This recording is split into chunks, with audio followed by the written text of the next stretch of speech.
எம்மா பழுத்த சட மார்பில் ஆட பச்சை போனோம் எழுந்தாட பத்தினியால் ஆடி பழுத்த சட மார்பில் ஆட பச்சை போனோம் எழுந்தாட பத்தினியால் ஆடி வருகிறார் முக்கா சட மார்பில் ஆட அம்மா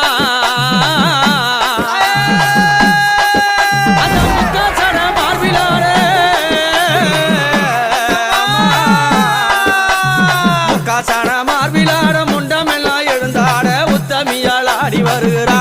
யானையனூரா உத்தமியால் ஆடி வருகிறா